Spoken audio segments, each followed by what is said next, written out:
எதிர்க்கட்சித் தலைவர் உதயநிதி கைதை கண்டித்து தமிழ்நாடு முழுவதும் காலை முதல் திமுகவினர் ஆங்காங்கே போராட்டத்தில் ஈடுபட்டு வருகின்றனர்.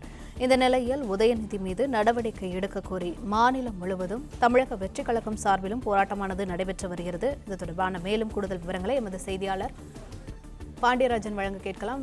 பாண்டியராஜன், விவரங்கள் என்ன?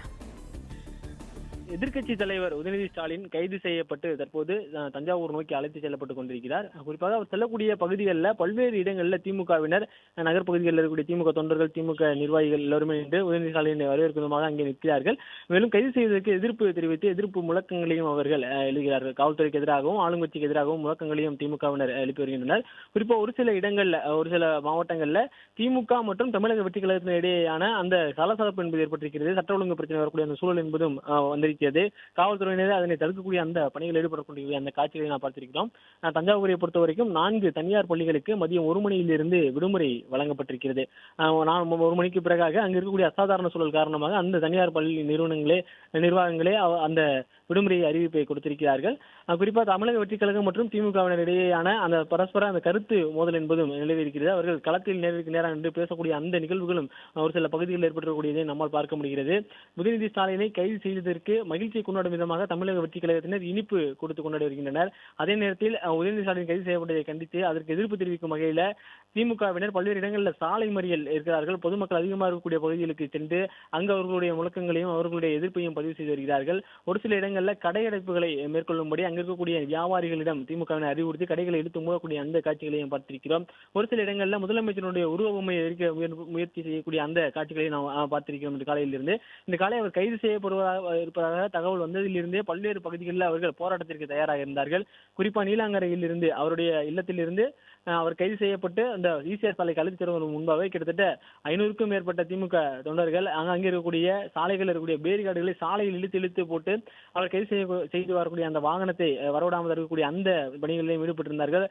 ஈசிஆர் சாலையில் படுத்திருந்து சாலை மறியல் செய்து அங்கிருந்து உதயநிதி ஸ்டாலின் அழைத்து செல்லக்கூடிய அந்த கைது செய்யப்பட்டு அழைத்து செல்லப்படக்கூடிய அந்த போலீஸ் வாகனத்தை அங்கிருந்து நகரவிடாமல் எல்லாம் முயற்சி செய்தார்கள். காவல்துறையினர் அவர்களை அங்கங்கே அப்புறப்படுத்தி கைது செய்து அவர்கள் அழைத்து செல்லக்கூடிய அந்த பணிகள் இருந்தாலும் ஈசிஆர் சாலையில் சிறிது நேரம் பயணித்த அந்த வாகனம் என்பது கேளம்பாக்கம் வழியாக ஜிஎஸ்டி சாலையை சென்றடைந்தது. ஜிஎஸ்டி சாலையிலிருந்து தற்போது திருச்சி நோக்கி சென்றக்கூடிய அந்த காட்சிகளை நாம் பார்த்துக் கொண்டிருக்கிறோம். ஒவ்வொரு நகர்பகுதியும், அதாவது தேசிய நெடுஞ்சாலை பகுதியாக இருந்தாலும் ஒவ்வொரு நகர்பகுதியும் இயக்கக்கூடிய அந்த பகுதியில் திமுக தொண்டர்கள் அங்கே காத்திருக்கிறார்கள். அங்கே காத்திருந்து உதயநிதி ஸ்டாலின் அவர்கள் கைது செய்யப்பட்டு அழைத்து செல்லக்கூடிய அந்த வாகனத்தை மறித்து அவருக்கு ஆதரவான முழக்கத்தை கொடுக்கிறார்கள். அரசுக்கு எதிரான முழக்கங்களையும் எழுப்புகிறார்கள். அதே போல தமிழக வெற்றிக் கழகத்தினரை பொறுத்த வரைக்கும் அவர்களுடைய ஒரே கருத்து, பெண்களுக்கு எதிராக அவர் பேசியிருக்கிறார், பெண்களை கொச்சைப்படுத்தும் விதமாக அவர் பேசியிருக்கிறார், தனி மனித விமர்சனம் செய்திருக்கிறார் என்கின்ற வகையிலே அவர்கள் அந்த கருத்தை பதிவு செய்திருக்கிறார். தப்பு செய்பவர்கள் மீது சட்டத்தின்படி அவருடைய நடவடிக்கையை எடுக்கும்.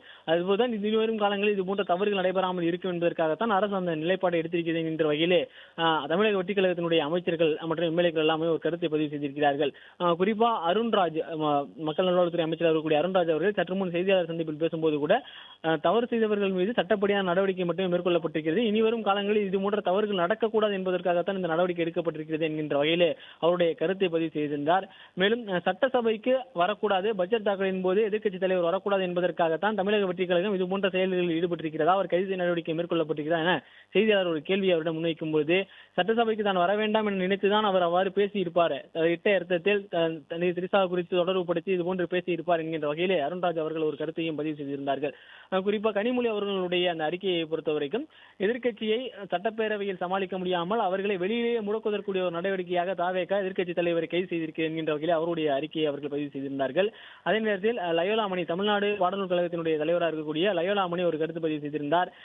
எவ்வளவு நாட்கள் தான் இது போன்று இழிவாக பேசுவதெல்லாம் பொறுத்து கொண்டிருக்க முடியும், இழிவாக பேசினால் சட்டப்படி சரியான நேரத்தில் அவர்களுடைய நடவடிக்கை எடுக்கும், அதற்கு இது ஒரு சான்று, இனிவரும் காலங்களில் இது போன்ற தவறுகள் நடக்காமல் இருக்க வேண்டும் என்பதற்காக பெண்களுக்கு ஆதரவான நிலைப்பாடு இருக்கக்கூடிய பெண்களின் பிரதிநிதியாக மக்களால் தேர்ந்தெடுக்கப்படக்கூடிய முதலமைச்சர்களுடைய ஆட்சியில இது போன்று தவறாக பேசினால் நடவடிக்கை எடுக்கப்படும். அதிகாரத்தின் எந்த உச்சத்தில் இருந்தாலும் யார் பெண்களுக்கு எதிராக பேசினாலும் சட்டத்திற்கு எதிராக நடந்து கொண்டாலும் அவர்கள் மீது சட்டப்படி நடவடிக்கை எடுக்கப்படும். நடப்பது சட்டத்தின் ஆட்சி, மக்களால் தேர்ந்தெடுக்கப்பட்ட பெண்களால் தேர்ந்தெடுக்கப்பட்ட விஜயனுடைய ஆட்சி என்கின்ற வகையில் அவருடைய அந்த பேட்டியிலே குறிப்பிட்டிருந்தார்.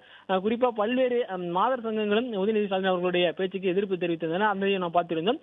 குறிப்பா திமுகவிலிருந்து கூட்டணியை விட்டு வெளியே வந்திருந்த கம்யூனிஸ்ட் கட்சிகளினுடைய தலைவர்களும் அவர்களுடைய கருத்துக்களை பதிவு செய்திருக்கிறார்கள். அதே போல விடுதலை சிறுத்தைகள் கட்சியினுடைய திருமாவளவனும் அவருடைய கருத்தை பதிவு செய்திருக்கிறார்.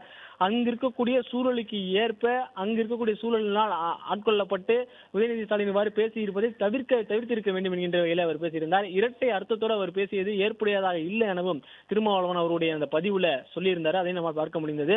குறிப்பாக 9 பிரிவுகளின் கீழ் உதயநிதி ஸ்டாலின் அவர்கள் மீது வழக்கு பதிவு செய்யப்பட்டிருக்கிறது.